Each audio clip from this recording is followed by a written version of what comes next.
let's break this down because 10 total major sensory organs are going to be making up the vestibular system. So there's 3 semicircular canals. So we all have these in our ears.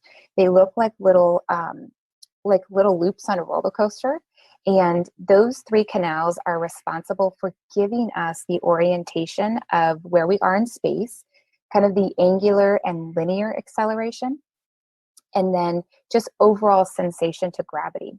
So these end organs are very, very important because you could be seated and moving your head up and down, and the signal that's coming from these vestibular end organs is giving our body the input it needs.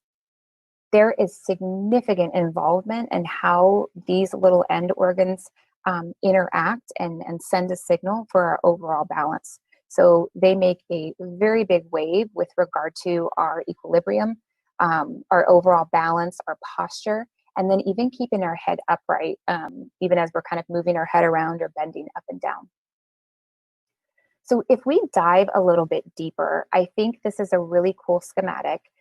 Basically, it's telling us, or kind of breaking down, how complicated the balance system really is. So if we think of the vestibular system as like a little GPS, or basically telling our body where we are on a map, it's really important to see how the brain integrates all of that. So the brain is taking input from a lot of different sources. And so the vestibular system is one of them. The input from the eyes, the vision system, the joint, the position, and the actual proprioceptive input from our muscles, control of our motor skills, and our overall posture all goes together. So there's basically 3 reflexes that are working seamlessly in the background. The first one is that reflex between the ear, the eye, the brain. So that's the vestibular ocular reflex. And it really does help with that gaze stabilization with head movement, and helps the eyes compensate. So when they're moving in different positions, when the head is moving in different positions, the eyes are correcting for that movement. The second one is going to be the vestibular spinal reflex. And that one really is responsible for the motor control and then just overall postural support.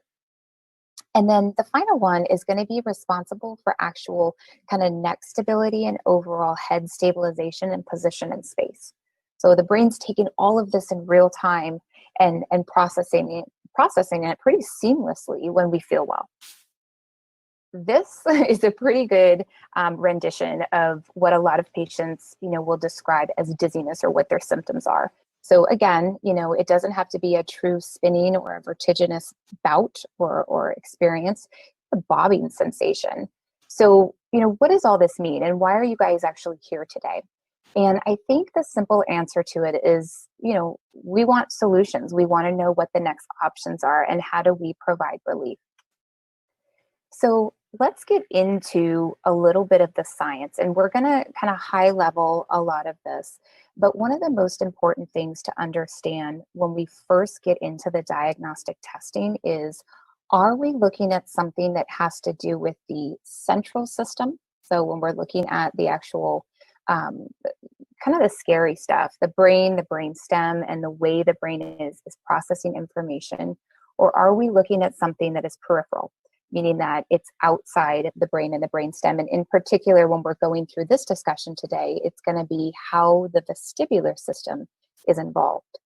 So before we take a little bit of a deeper dive, I wanted to just break down the ear, and we'll get to a schematic in a minute. But the ear has 2 parts to it. So there's going to be the hearing part of the ear, which most of us associate with the ear itself, and then the actual balance part of the ear. So the balance part of the ear is what we keep referencing, or what I keep alluding to, as the vestibular system. So it will start to make a lot more sense. The purpose of this kind of meeting of the minds here is not to take a deep dive into the anatomy and physiology, but really the functionality and the fix of all of this. So really differentiating between central and peripheral dizziness can be really challenging. So going back to that step one really is to rule out anything scary, any central causes. This is going to be your strokes, any type of TBI. So neurology is involved very heavily. Same with cardiology, making sure that we're not dealing with a situation that could potentially be life-threatening. So that's going to be the first stop for a lot of patients, is to be medically evaluated and any type of those scary etiologies ruled out. The second step is really going to be to determine if it is peripheral. So really looking at what the functional applications of the system are, and if there is dysfunction in one or even more of the peripheral system. So here's what gets extremely complicated. So dizziness is a symptom of everything. And so you're going to hear that throughout the day, that it's very complicated because it kind of sprinkles throughout specialties. So dizziness can exist from a cardiovascular component, from a neurological component, metabolic, vestibular, which we're going to get into a lot today, a visual impairment, psychological, diet and nutrition, medications or changes in medications, head injuries, drugs, alcohol, the list goes on and on and on. So I think these statistics are pretty fascinating, and the more education we get out there and the more that these stats become common knowledge, the more resources that we can all tap into. So a third of all dizzy patients are actually, when they're reporting to healthcare professionals, can be broken up to vestibular patients, or the inner ear is actually involved. So before I get too deep into it, I'm going to kind of high level the 101 discussion today. And then each clinician and physician that's going to be presenting today will take a deeper dive. But to think about all of those descriptions that I just went through, from cardiovascular to neurology, and again, the list goes on and on. A third of those patients are actually coming from the ear, from the vestibular system itself. So stat number 2 up here is pretty interesting in the United States, and it's very similar statistically in Europe and Australia and throughout the world. But our stats here in the States are 35% of people age 40 and above, which for us is about 60 million Americans, have experienced some type of vestibular dysfunction. So that's pretty wild to think how prevalent it actually is.